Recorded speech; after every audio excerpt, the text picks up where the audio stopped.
सभी वीक्षकों को परमेश्वर कृपा प्राप्त हो। सनातन भाइयों और बहनों, महर्षि श्री व्यास भगवान के कथानुसार और महादेव के पुत्र श्री गणेश महाराज के द्वारा लिखित श्री मदांध्र महाभारत देव भाषा में रचित हुआ।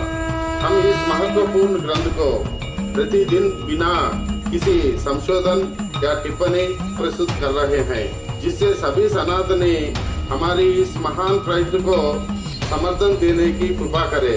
इस महोन्नत महाभारत युद्ध में 81 राज्य, उनके राजा तथा उनकी संपूर्ण सेना सम्मिलित हुए थे।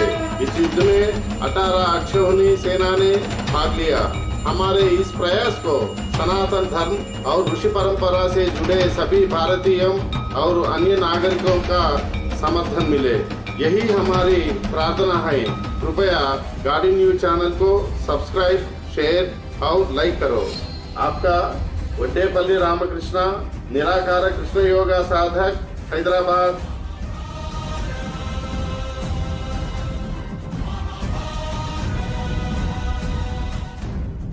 यह महाभारत की वह अविस्मरणीय यात्रा है जहां हम पांडवों के बचपन की संघर्षमयी वनवास जीवन की झलकियों को देखेंगे।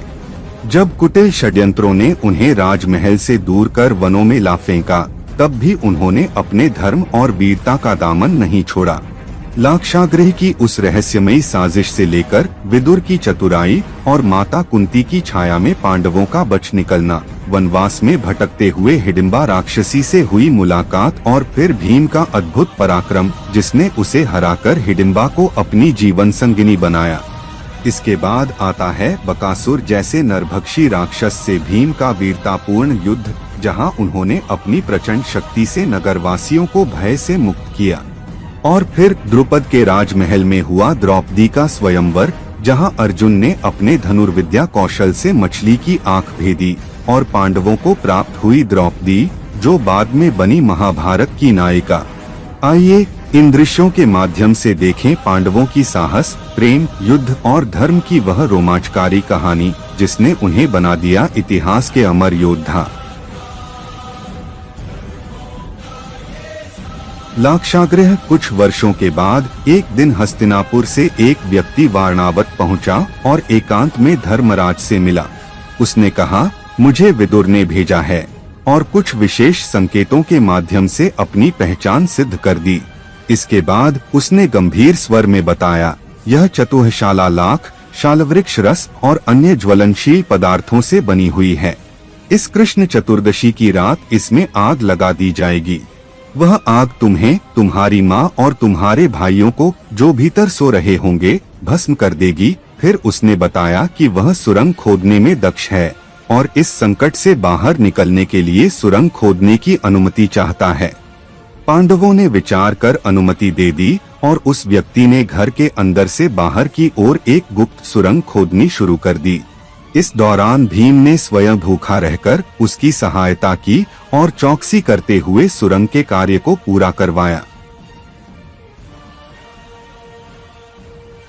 लाक्षागृह का दहन दिन के समय जब पांडव शिकार और मनोरंजन के लिए बाहर जाया करते थे, तब कुंती देवी की देखभाल के लिए एक भी महिला नियुक्त की गई थी। यह महिला दरअसल पुरोचन की गुप्तचर थी। जब पांडवों को इस बात का पता चला तो उन्होंने कुंती से अपने रहस्यों को साझा करना बंद कर दिया। इसी बीच कृष्ण चतुर्दशी का दिन, जब मोमबत्तियां जलाई जाती हैं, निकट आ गया। उस दिन कुंती ने पांडवों के साथ ब्राह्मणों का सत्कार किया और उन्हें उत्तम भोजन कराया। रात भर सब लोग सोए रहे। तीसरे पहर में पुरोचन ने चुपचाप घर में आग लगाने का प्रयास किया। उसी समय भीलनी अपने 5 बच्चों के साथ वहां आई और भोजन व विश्राम के बाद सो गई। भीम ने परिस्थिति को भांपते हुए अपनी मां कुंती और भाइयों को सुरंग में भेजा, फिर स्वयं घर में आग लगा दी और सुरंग के रास्ते निकल गया। आग की भयंकर लपटों में पुरोचन, भीलनी और उसके 5 बच्चे जलकर भस्म हो गए। अगली सुबह जब सबने राख में पड़ी लाशें देखीं, तो यह मान लिया गया कि वे कुंती और पांडवों के शव हैं। नगर में शोक फैल गया, किंतु यह समाचार सुनकर दुर्योधन अत्यंत प्रसन्न हुआ और उसकी खुशी से धृतराष्ट्र भी भीतर से प्रसन्न हुए। हालांकि उन्होंने बाहर से केवल दुहक का ही प्रदर्शन किया। विदुर, जो पूरे षड्यंत्र से अवगत थे, उन्होंने धृतराष्ट्र को सावधान किया और कहा, धृतराष्ट्र, अधिक चिंता मत कीजिए। लोग सोचेंगे यह दुर्घटना थी, पर मुझे नहीं लगता कि पांडव इतनी आसानी से मारे जा सकते हैं। कौरव सभा में सभी ने पांडवों के लिए शोक जताया। विद्वानों ने विधिपूर्वक अंतिम संस्कार भी किया, लेकिन भीष्म बहुत दुहखी रहे। विदुर, जो उनका दुहक नहीं देख सके, उन्हें एकांत में पिताजी कहकर सच्चाई बता दी। यह सुनकर गंगा देवी भी प्रसन्न हुई और विदुर को आशीर्वाद दिया। इधर पांडव रात के अंधेरे में जलती मोमबत्तियों की रोशनी में सुरंग के रास्ते बाहर निकल पड़े। लंबी और थकाऊ यात्रा में अर्जुन और भीम को छोड़कर बाकी सब थककर बेहोश हो गए। तब भीम ने अपनी माँ और तीनों भाइयों को एक एक कर अपने कंधे पर उठाया और उन्हें बाहर सुरक्षित स्थान पर पहुंचाया। वहां वे गंगा के किनारे पहुंचे, जहां विदुर द्वारा पहले से भेजी गई एक नाव और नाविक तैयार थे। नाविक कालसी ने विदुर के बताए संकेत से युधिष्ठिर को पहचान लिया। युधिष्ठिर मन ही मन विदुर को धन्यवाद देते हुए अपनी माँ और भाइयों के साथ नाव पर चढ़ गए। कालसी ने उन्हें शीघ्रता और सुरक्षा से गंगा पार करा दिया। इस प्रकार पांडव अग्निकांड से सुरक्षित निकलकर एक नई यात्रा की ओर बढ़े। हिडिंबी भीम की लता है। गंगा पार करने के बाद पांडवों ने घने जंगलों के बीच से यात्रा शुरू की, जहां न तो कंदमूल उपलब्ध थे, न ही मधुर फल या स्वच्छ जल। कुंती और युधिष्ठिर को एक जगह बैठाकर भीम जल की तलाश में निकल पड़े। काफी दूर उन्हें एक छोटा सा जलाशय दिखाई दिया। उन्होंने वहां से कमलों के माध्यम से पानी लिया और तेजी से लौटकर कुंती और युधिष्ठिर के पास पहुँचे। लेकिन युधिष्ठिर, जो पहले से ही थके हुए और उम्र में सबसे बड़े थे, वहीं जमीन पर लेटकर सो गए। भीम अपनी माँ और भाइयों की इस हालत से अत्यंत दुखी थे। वे उनकी नींद में बाधा नहीं डालना चाहते थे, इसलिए चुपचाप उनकी निगरानी करते रहे। उसी जंगल में हिडिंब नाम का एक बलशाली राक्षस अपनी बहन हिडिंबा के साथ रहता था। जब पांडव वहां पहुंचे तो मनुष्यों की गंध से हिडिंब परेशान हो उठा और उसने अपनी बहन से कहा, जंगल में कुछ मनुष्य आ गए हैं, उनकी गंध से दम घुट रहा है, जाकर उन्हें पकड़ कर लाओ। लेकिन जैसे ही हिडिंबा पांडवों के पास पहुंची और उसने भीम को देखा, उसकी मजबूत काया, चौड़ी छाती, विशाल भुजाएं, जागरण की थकान से हल्के लाल हाथ पांव, चौड़ी आँखें, तो वह उसकी सुंदरता पर मोहित हो गई।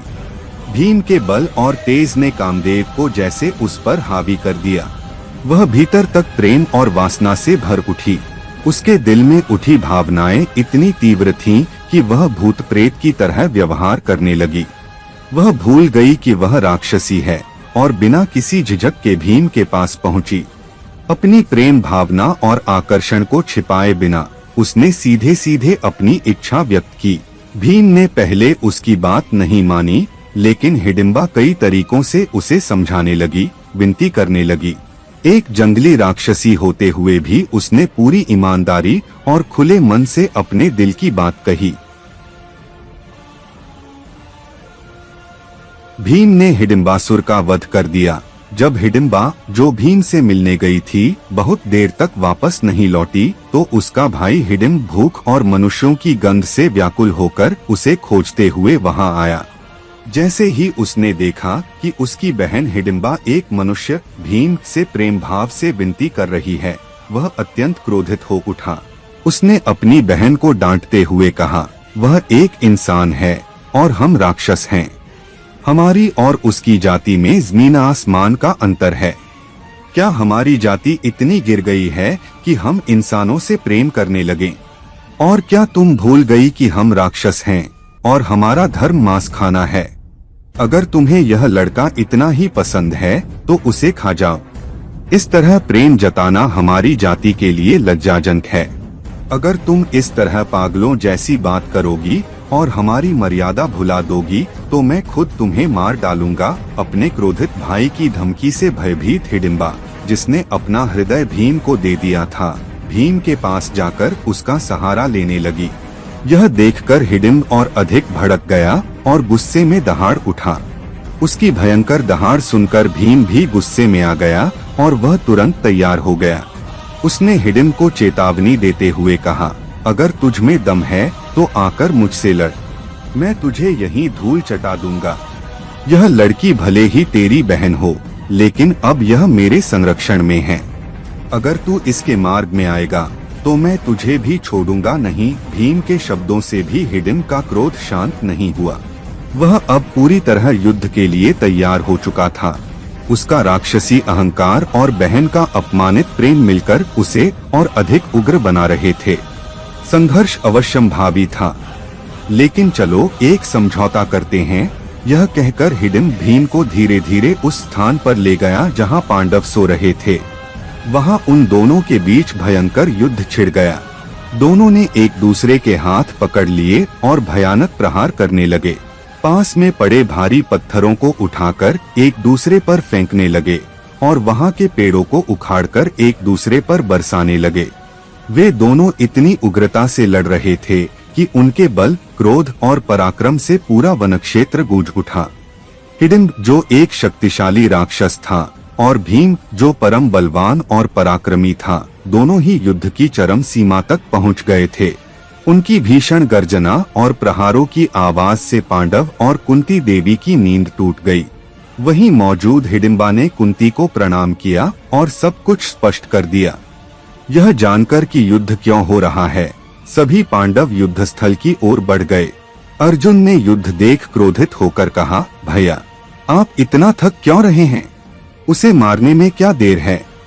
आप हट जाइए, मैं उसे समाप्त कर दूंगा। यह सुनकर भीम को बहुत गुस्सा आया और उसी क्रोध में उसने हिडिंबासुर को मार गिराया और दूर फेंक दिया। कुंती, युधिष्ठिर, अर्जुन, माद्रे, यहाँ तक कि हिडिंबा भी सभी भीम की वीरता की प्रशंसा करने लगे।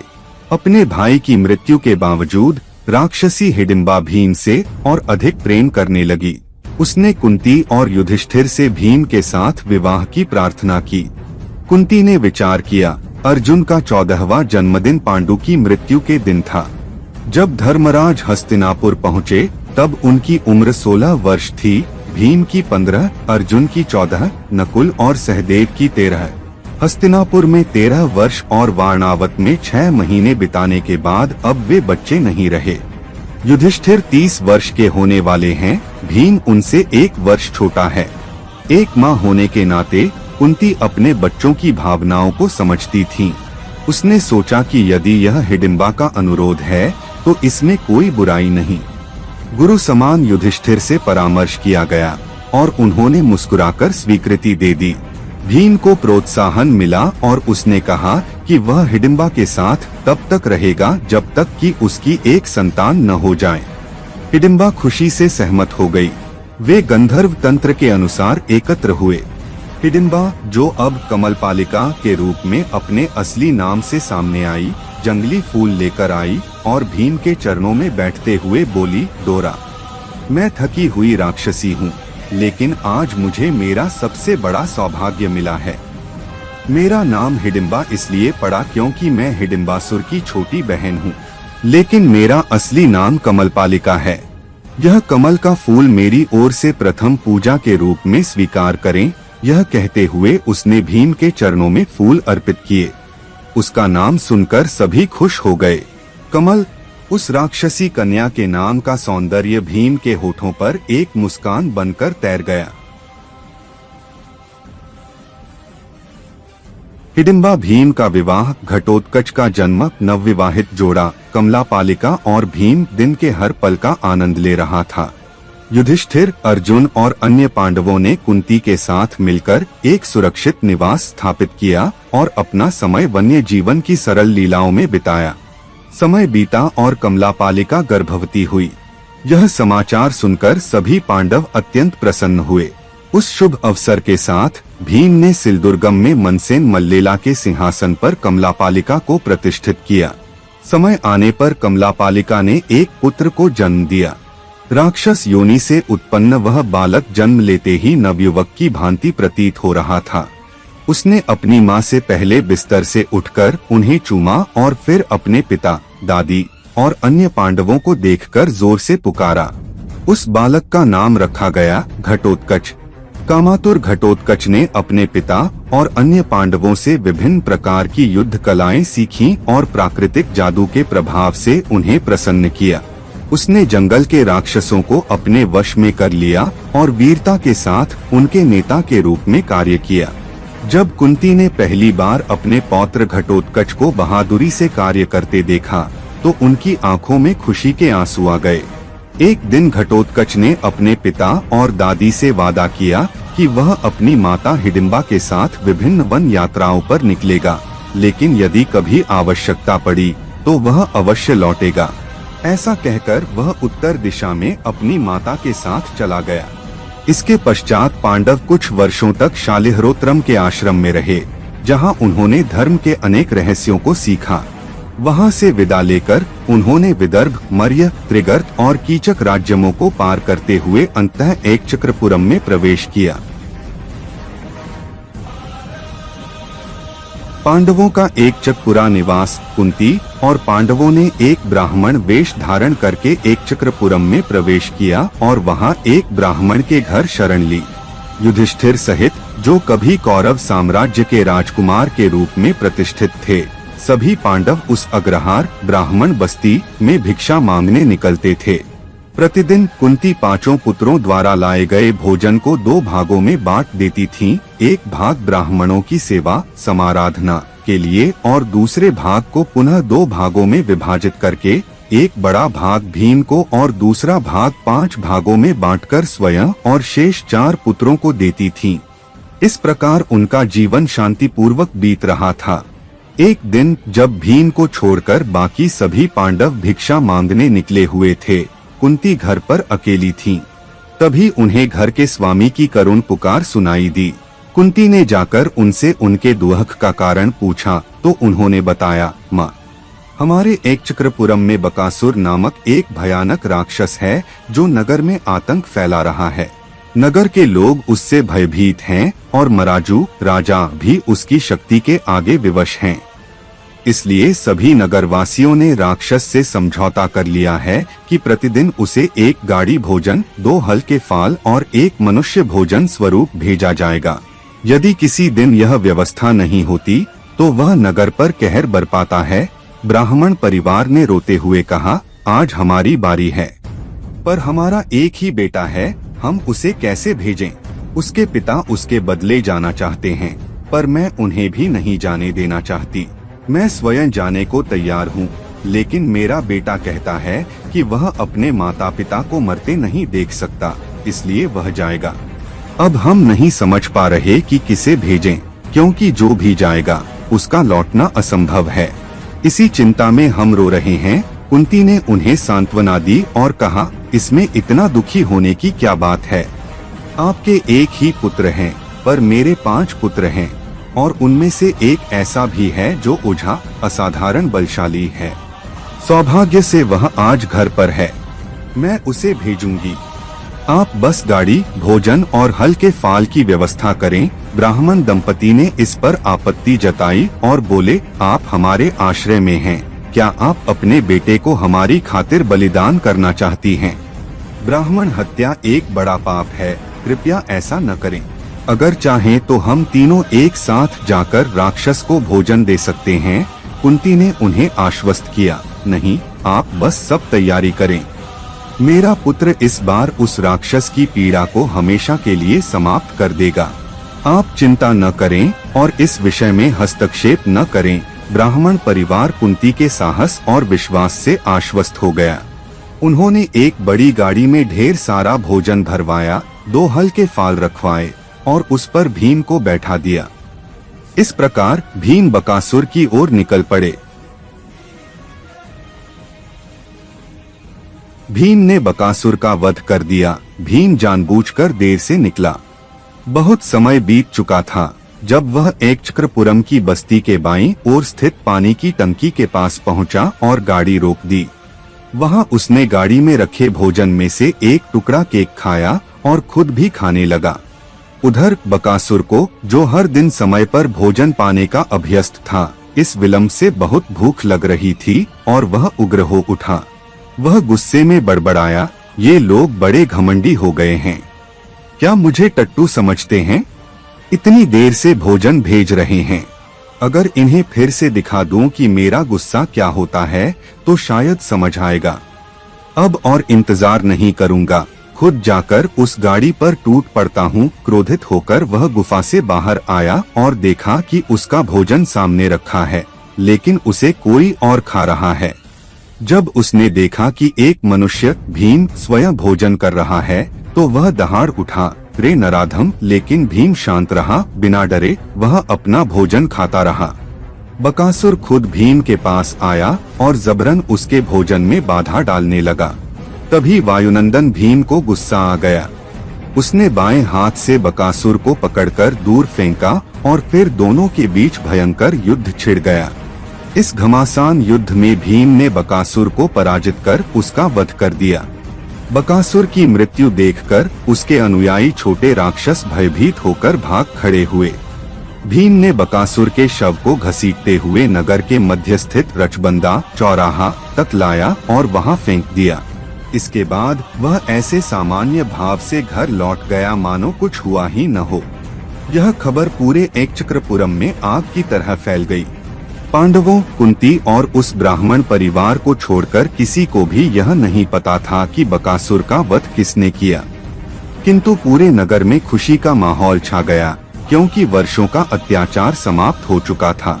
नगरवासियों ने बकासुर के शव के टुकड़े करके उसका अंतिम संस्कार कर दिया। इसी दौरान कुछ ब्राह्मण एक दिन पांडवों के निवास पर आए। बातचीत के दौरान उन्होंने पांचाल नरेश की पुत्री कृष्णा देवी द्रौपदी के स्वयंवर और वीर्यशुल्क विवाह की घोषणा के बारे में बताया। द्रौपदी की सुंदरता और गुणों के वर्णन से पांडव चकित रह गए। उन ब्राह्मणों में से एक, जो वाणी में निपुण था, ने कहा, यह कन्या अर्जुन के लिए ही जन्मी है। लेकिन लाक्षागृह की घटना में पांडवों के मृत मान लिए जाने के कारण उसे स्वयंवर के आयोजन की ओर जाना पड़ा। यह सुनकर कुंती और पांडव दोनों हैरान रह गए। युधिष्ठिर ने पूछा, ऐसा क्यों कहा जाता है कि वह कन्या अर्जुन के लिए जन्मी है? कृपया हमें विस्तार से बताइए। तब ब्राह्मण ने आगे कहना शुरू किया।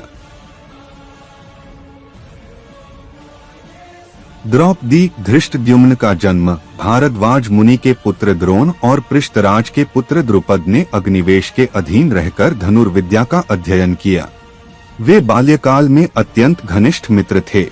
शिक्षा पूर्ण होने के बाद वे अलग हो गए।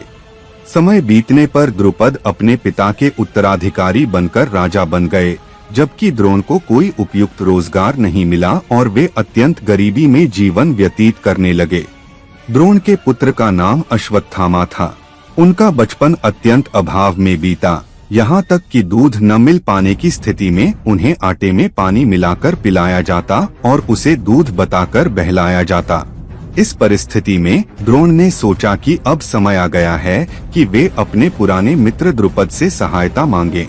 वे द्रुपद से मिलने राजमहल पहुँचे और मित्रता की बात कही, परंतु द्रुपद ने उन्हें तिरस्कार पूर्वक उत्तर दिया, राजा और एक भिखारी में कैसी मित्रता? मैं नहीं जानता कि तुम कौन हो।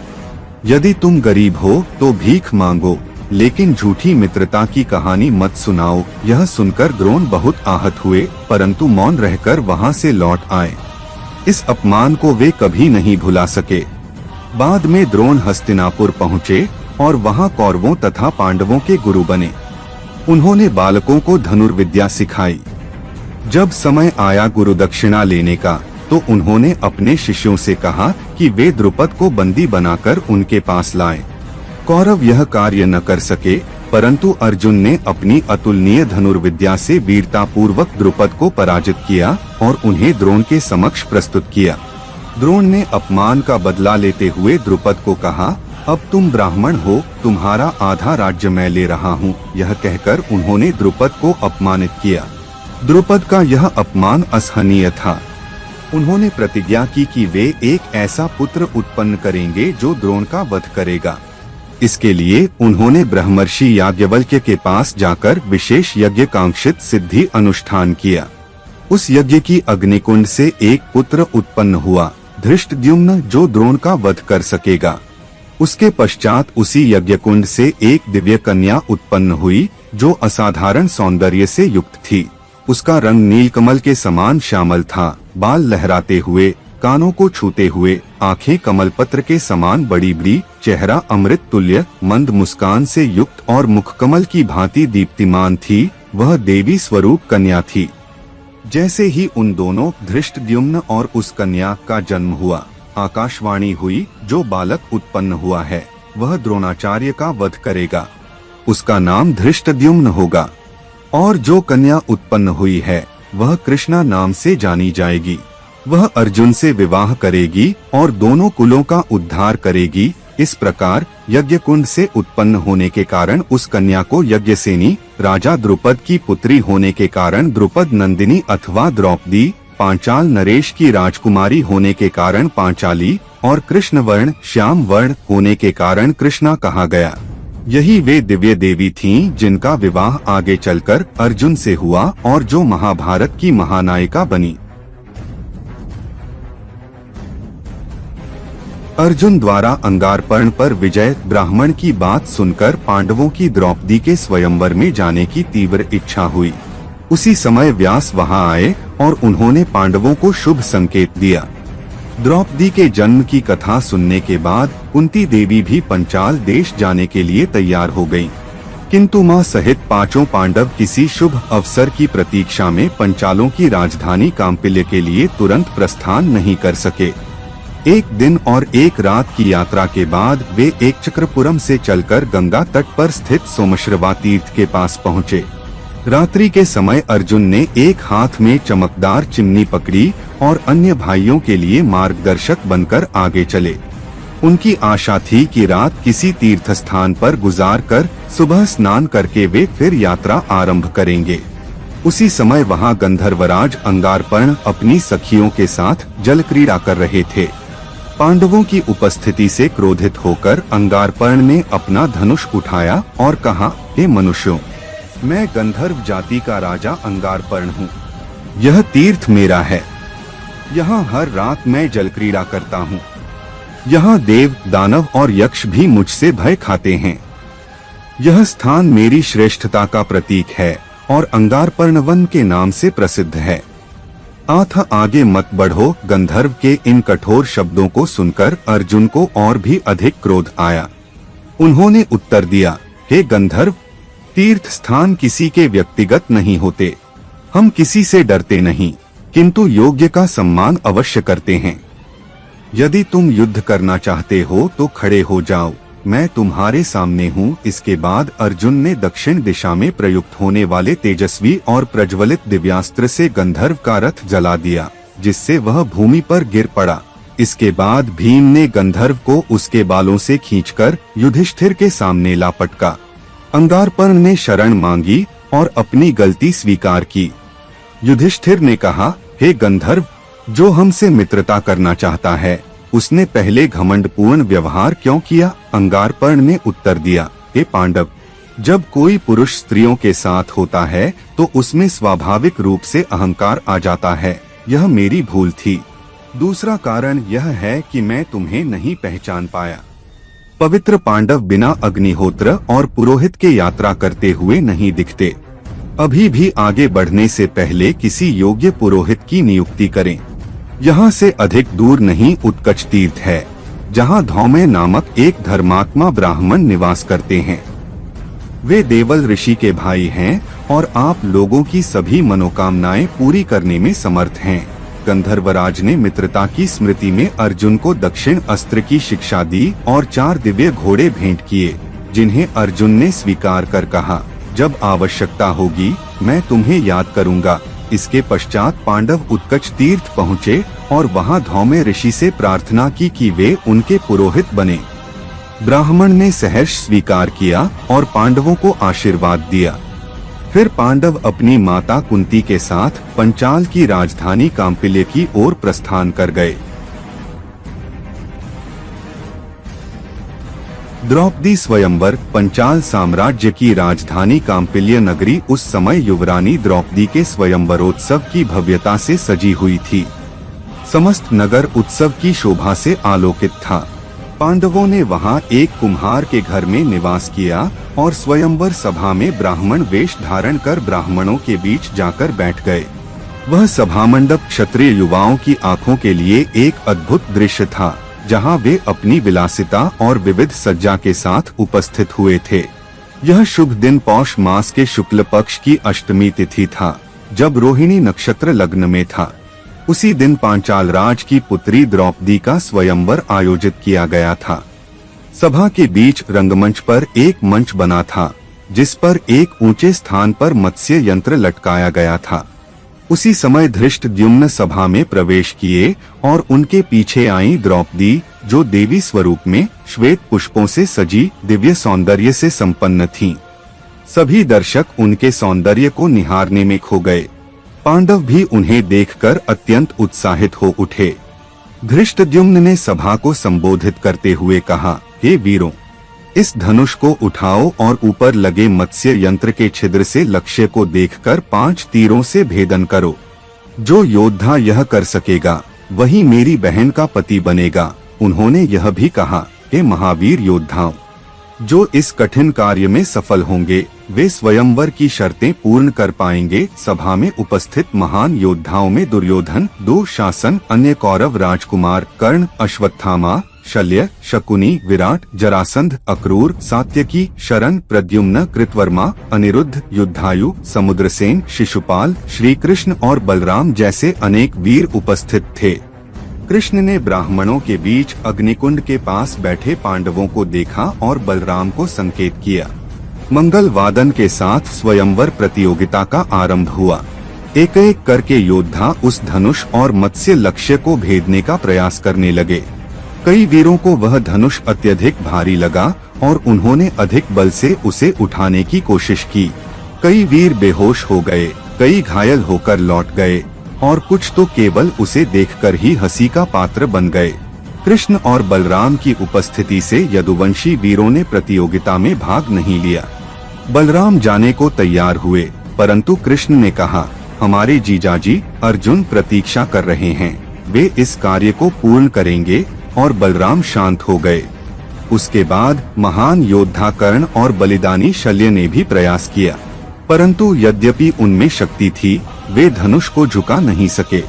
द्रौपदी ने मन ही मन कर्ण को अस्वीकार कर दिया और अंततः वे भी विफल होकर लौट गए। अर्जुन द्वारा मत्स्य यंत्र का विभाजन। विप्रश्रेणी में पांडव बैठे हैं। धर्मराज ने अर्जुन को इशारा किया। अर्जुन उठ खड़े हुए। वह मशीन की ओर बढ़ा। यह देखकर सभा में हंगामा मच गया।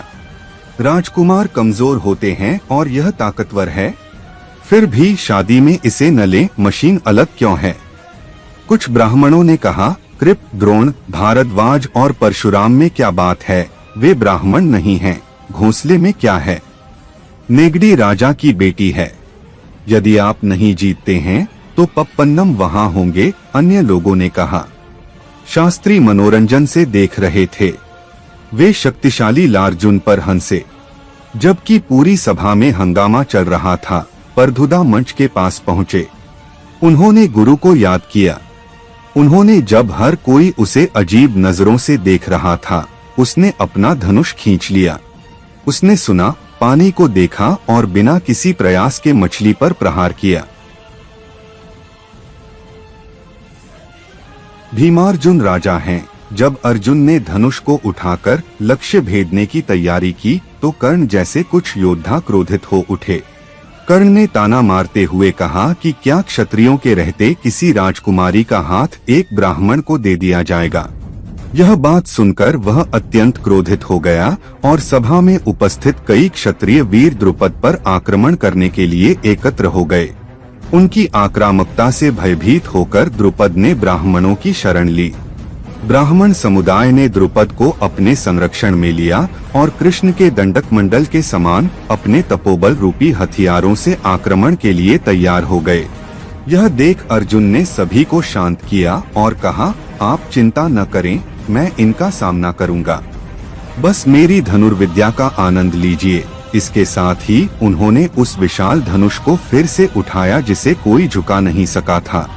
उसी समय भीम एक विशाल वृक्ष उखाड़कर वहां पहुँचे और अर्जुन की रक्षा के लिए खड़े हो गए। बलराम ने यह दृश्य देखा तो कृष्ण से पूछा, कृष्ण, क्या हमें भी उनकी सहायता करनी चाहिए? कृष्ण ने मुस्कुराते हुए कहा, यदि वे अर्जुन हैं, तो उन्हें सहायता की आवश्यकता नहीं है। तभी शल्य और भीम के बीच जबरदस्त युद्ध छिड़ गया।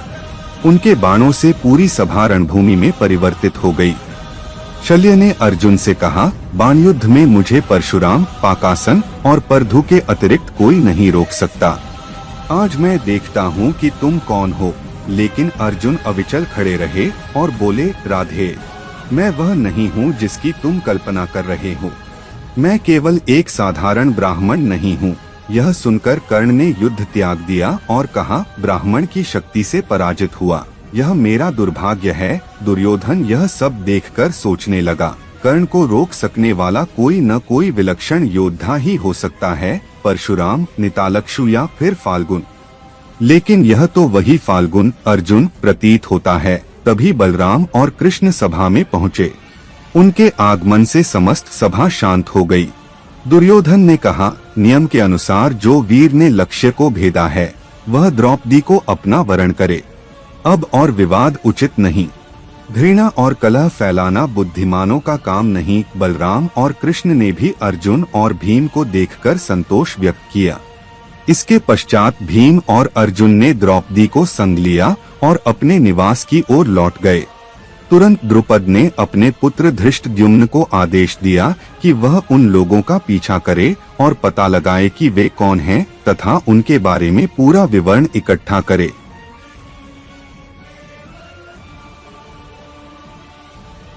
सबसे पहले युधिष्ठिर और माद्रेय, नकुल, सहदेव घर पहुँचे। उनके पीछे द्रौपदी और भीमार्जुन, भीम और अर्जुन आए। भीम और अर्जुन दोनों ने माँ कुंती को प्रणाम किया और कहा, माँ, हम भिक्षा लेकर आए हैं। कुंती ने बिना देखे कहा, नैना, तुम पांचों इसे समान रूप से बांट लो। लेकिन जब कुंती ने देखा कि वे कोई भिक्षा नहीं बल्कि द्रौपदी को लाए हैं, तो उन्होंने कहा, यदि यह ईश्वर की इच्छा है और तुमने इसे परिश्रम पूर्वक अर्जित किया है, तो तुम ही विवाह करो। अर्जुन इस पर सहमत नहीं हुए। उन्होंने कहा, अन्नाद्रीवी, मैं तुमसे विवाह किए बिना क्या करूँगा? इसके अलावा जब द्रौपदी को प्राप्त किया गया, तब मैंने ही राजाओं के साथ युद्ध किया। नया भीम भी इस युद्ध में सहभागी था। भले ही मैंने आपके आदेश पर मत्स्य यंत्र को लक्ष्य कर उसे भेदा हो, परंतु उस समय आप सभी की भावना एक समान थी। इसलिए यह कल्पना नहीं की जा सकती कि विवाह का अधिकार केवल मेरा है। अतः यह उचित है कि हम सभी उससे विवाह करें। उसी समय दैवीय प्रेरणा से द्रौपदी सभी पांडवों के मन को आकृष्ट कर रही थी। पांचों भाइयों ने एक ही समय में उसकी ओर देखा और द्रौपदी ने अपनी 2 आँखों से उनकी 10 आँखों का उत्तर दिया।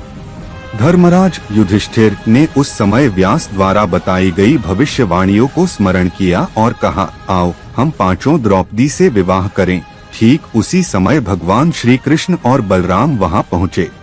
उन्होंने अपना परिचय गोत्र और नाम से दिया और धर्मराज तथा कुंती को प्रणाम किया।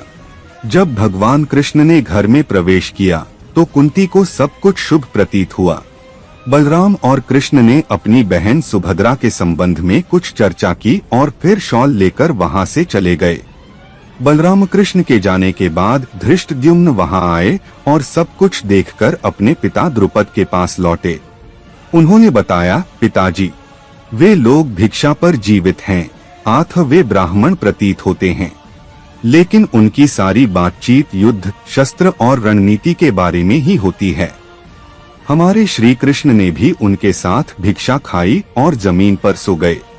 वे कुल मिलाकर 5 नायक हैं और उनके साथ एक वृद्धा स्त्री है। यह सब जानकर द्रुपद ने चतुर्वर्णों के प्रमुखों, हाथियों, घोड़ों और रथों के साथ वहां जाकर पांडवों को उनके निवास से राजमहल में आमंत्रित किया।